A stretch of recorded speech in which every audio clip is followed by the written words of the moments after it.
ආයිබෝවන්. අදත් අලුත් වීඩියෝ එකකට ඔබ සාදරයෙන් පිළිගන්නවා. අද අපි කතා කරන්න යන්නේ යුරෝපයේ ඉතාමත් සුන්දර රාජ්‍යයක් වෙන රුමේනියාව පිළිබඳවයි. රුමේනියාව කියන්නේ මධ්‍යම සහ ගිනිකොන දිග යුරෝපයේ පිහිටි ස්වාභාවික සෞන්දර්යයෙන් පිරිපුන් දේශයක්. මෙහි භූමිය ප්‍රධාන කොටස් තුනකට බෙදා දැක්විය හැකියි. ඒ මධ්‍යම ප්‍රදේශයේ විහිදී යන දැවැන්ත කාර්පේතියන් කඳුපන්තිය, සාරවත් තැන්න සහ ගංගම් නිම්නයි. යුරෝපයේ දෙවැනි දිගම ගංගාව වන ඩැනියුබ් නදිය රුමේනියාව හරහා ගලා ගොස් කළු මුහුදට එකතු වන්නේ අලංකාර ඩෙල්ටාවක් නිර්මාණය කරමින්. මෙම ඩැනියුබ් ඩෙල්ටාව පක්ෂීන් සහ මසුන් දහස් ගණනකගේ වාසස්ථානයක් වන අතර එය යුනෙස්කෝ ලෝකුරුමයක්ද වෙනවා.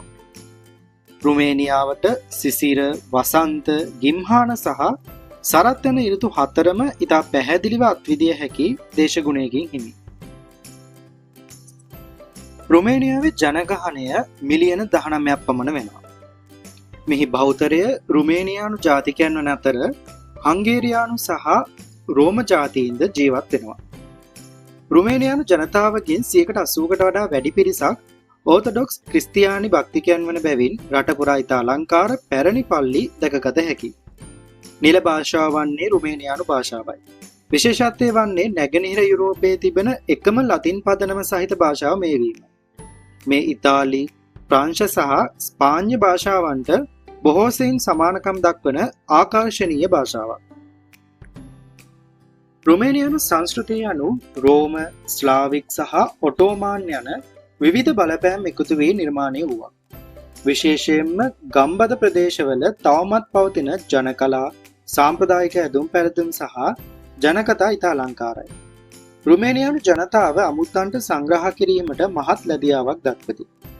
ඔවුන්ගේ ප්‍රධාන ආහාර අතර සර්මාලේ නම් ගෝවා කොළවල යුතු මස් සහ බත් ආහාරය මෙන්ම මමාලිගා නම් බඩීරිගු පිටි ආහාරය ඉතාමත් ජනප්‍රියයි.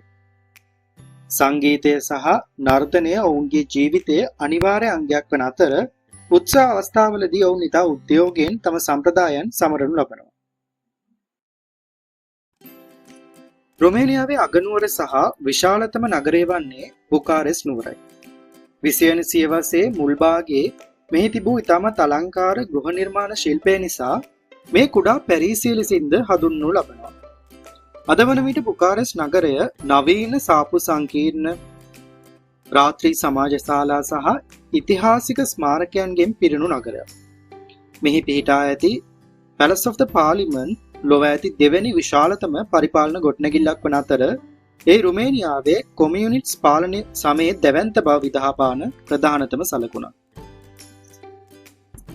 රුමේනියාව ලෝක ප්‍රසිද්ධ වීමට බලපෑ කරුණු කිහිපයක් තිබෙනවා. ප්‍රධානතම කරුණ වන්නේ ලෝක ප්‍රකට ඩ්‍රැකියුලා ජනප්‍රවාදයයි. 15 වෙනි සියවසේ විසූ 3 වෙනි බ්ලැඩ් රජුගේ කතාව මෙයට පදනම් වී ඇති අතර ට්‍රාන්සිල්වේනියා පිහිටි බ්‍රෑන්ඩ් බලකොටුව ඩ්‍රැකියුලාගේ බලකොටුව ලෙස සංචාරකයන් අතර ඉතාමත් ජනප්‍රියයි.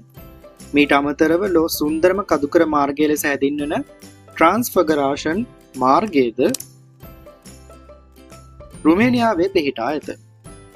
තවත් විශේෂත්වයක් වන්නේ රුමේනියාව ලෝකයේ වේගවත්ම අන්තර්ජාල පහසුකම් සහිත රටවල් අතර ඉදිරියෙන්ම පසුවීමයි. රුමේනියාව කියන්නේ මධ්‍යකාලීන බලකොටු රාශියක් ඇති රටක්.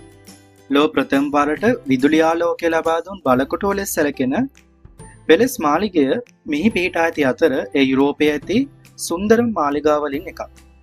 එසේම යුනෙස්කෝ සංවිධානය විසින් ලෝකුරුම ලෙස නම් කරන ලද මොල්ඩෝවියාවේ සිතුවම් කළ පල්ලි සහ ලීයෙන් පමණක් නිම කළ උස් පල්ලි රුමේනියාවේ වාස්තු විද්‍යාත්මක දක්ෂතාවයේ කදිම සාක්ෂියක් ලෙස දැක්විය හැකියි. රුමේනියාව ලෝකයට වැදගත් නවනිපැයුම්කරුවන් රසක් බිහි කළ රටක්. නූතන ෆවුන්ටන් පෑන ප්‍රථම වරට නිපදවා පේටන්ට් බලපත්‍රය ලබා ගත්තේ රුමේනියානු ජාතික පීටර් පිනාරු විසින්. එසේම ඉන්සුලින් සොයා ගැනීමට මූලික වූ පර්යේෂණ සිදු කළ නිකොලායි පෝලෙස්කුද රුමේනියානු ජාතිකයෙක්. වර්තමානයේ වන විට රුමේනියාව සිලිකන් වැලි ඔෆ් යුරෝප් ලෙස හඳුන්වන්නේ එහි සිටින දක්ෂ මෘදුකාංග ඉංජිනේරුවන් සහ වේගවත් අන්තර්ජාල පහසුකම් හේතුවෙනි. රුමේනියාව තවමත් තම ග්‍රාමීය සිරියාව සහ කෘෂිකාර්මික සම්ප්‍රදායන් ආරක්ෂා කරගෙන සිටින රටක්. යුරෝපයේ විශාලතම සූර්යකාන්ත සහ බඩිරිගු නිෂ්පාදකයන් අතර රුමේනියාව ඉදිරියෙන්ම සිටිනවා. ගම්බද ප්‍රදේශවල සංචාරය කරන විට අශ්වකරත්ත තවමත් සාමාන්‍ය ප්‍රවාහන මාධ්‍යයක් ලෙස භාවිතා වන අයුරු දැකගත හැකියි. කාර්මීකරණය මැද වුවද ඔවුන් තම පාරම්පරික ගොවිතැන් ක්‍රම සහ ස්වාභාවික ආහාර රටාවන් අත් නොහැර පවත්වාගෙන යාම විශේෂත්වයක්. ඉතින් අද අපි මේ සංචාරය කළේ යුරෝපයේ ඉතිහාසය, අද්භූත ජනප්‍රවාද සහ සොබාදාමේ අසිරියකට මුසු අපූරු දේශයකයි.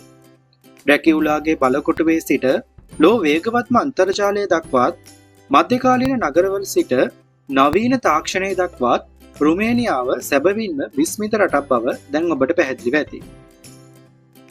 මේ වීඩියෝවෙන් ඔබ රුමේනියාව ගැන මීට පෙර නොදැන සිටි අලුත් තොරතුරු රැසක් දැනගන්නට ඇතයි මම විශ්වාස කරනවා. රුමේනියාව ඔබ වඩාත් කැමති වූ ස්ථානය හෝ කරුණ කුමක්ද? පහලින් කමෙන්ට් එකක් දාන්න අමතක කරන්න එපා.